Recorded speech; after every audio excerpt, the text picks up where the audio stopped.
अथ ध्यानम् वर्णिवेशरमणीयदर्शनम् मन्दहासरुचिराननाम्बुजम् पूजितं सुरनरोत्तमैर्मुदा धर्मनन्दनमहं विचिन्तये।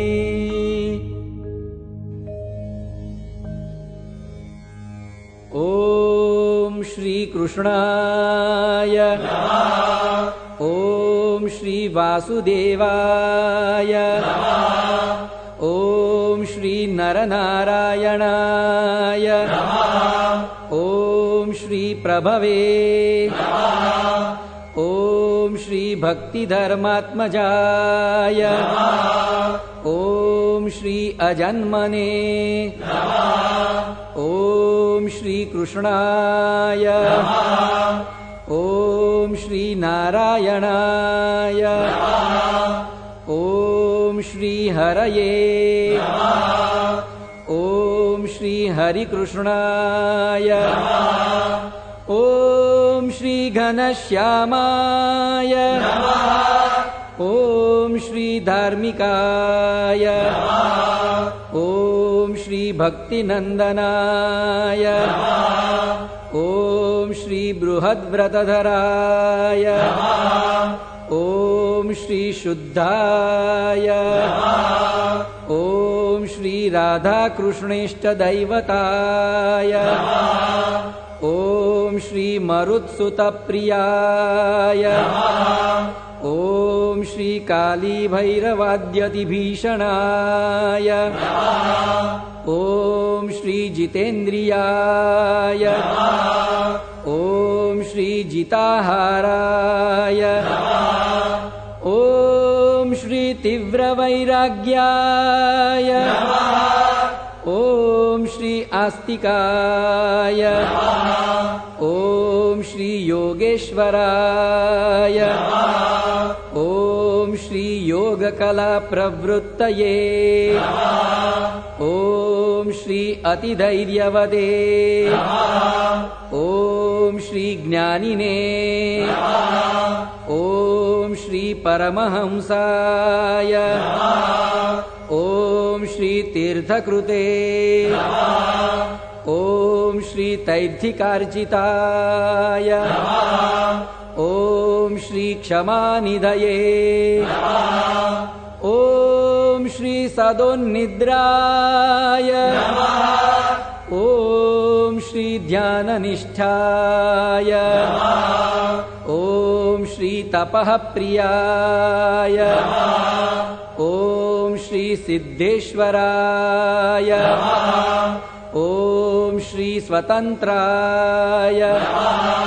ॐ श्रीब्रह्मविद्याप्रवर्तकाय नमः। ॐ श्रीपाषण्डोच्छेदनपटवे नमः। ॐ श्रीस्वस्वरूपाचलस्थितये नमः। ॐ श्रीप्रशान्तमूर्तये नमः। ॐ श्रीनिर्दोषाय नमः। ॐ श्री असुरगुरुवादिमोहनाय नमः। ॐ श्री अतिकारुण्यनयनाय नमः। ॐ श्री उद्धवाद्वप्रवर्तकाय नमः। ॐ श्री महाव्रताय नमः। ॐ श्री साधुशीलाय नमः। ॐ श्री साधुविप्रप्रपूजकाय नमः। ॐ श्री अहिंसयज्ञप्रस्तोत्रे नमः। ॐ श्री साकारब्रह्मवर्णनाय नमः। ॐ श्री स्वामिनारायणाय नमः। ॐ श्री स्वामिने नमः। ॐ श्री कालदोषनिवारकाय नमः। ॐ श्री सच्छास्त्रव्यसनाय नमः। ॐ श्री सद्यः समाधिस्थितिकारकाय नमः। ॐ श्री कृष्णार्चास्थापनकराय ॐ श्री कौलद्विषे ॐ श्री कलितारकाय ॐ श्री प्रकाशरूपाय ॐ श्री निर्दम्भाय ॐ श्री सर्वजीवहितावहाय ॐ श्री भक्तिसम्पोषकाय ॐ श्री वाग्मिने ॐ श्री चतुर्वर्गफलप्रदाय ॐ श्री निर्मत्सराय ॐ श्री भक्तवर्मणे ॐ श्री बुद्धिदात्रे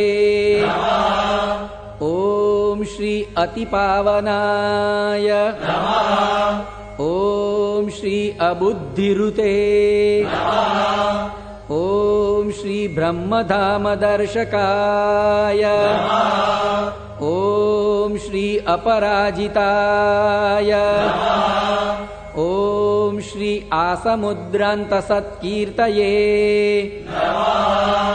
ॐ श्री श्रितसंस्कृतिमोचनाय ॐ श्री उदाराय ॐ श्री सहजानन्दाय ॐ श्री साध्वीधर्मप्रवर्तकाय ॐ श्री कन्दर्पदर्पदलनाय ॐ श्री वैष्णवक्रतुकारकाय ॐ श्री पञ्चायतनसम्मानाय ॐ श्री नैष्ठिकव्रतपोषकाय ॐ श्री प्रगल्भाय ॐ श्री निःस्पृहाय ॐ श्री सत्यप्रतिज्ञाय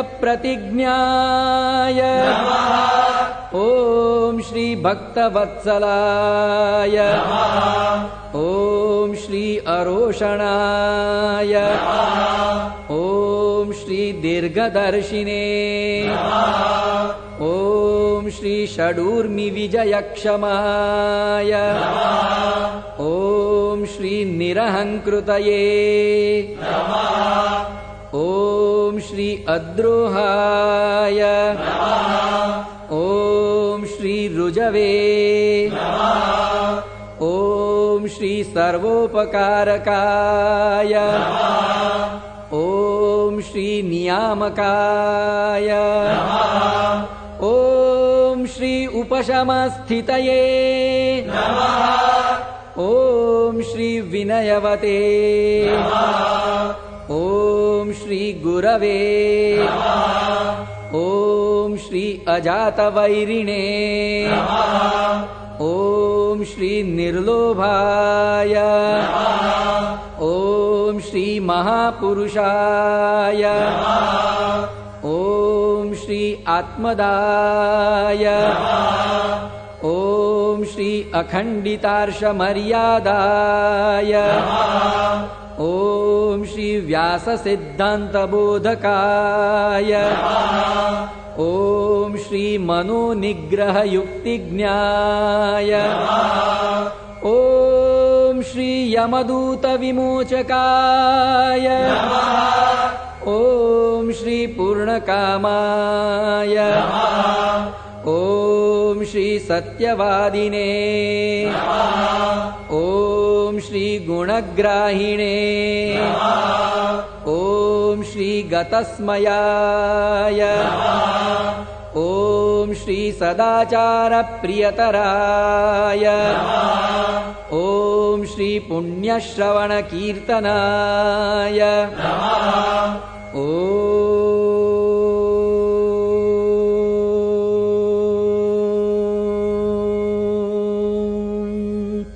श्री सर्वमङ्गलसद्रूपनानागुणविचेष्टिताय ॐ भगवते श्री स्वामिनारायणाय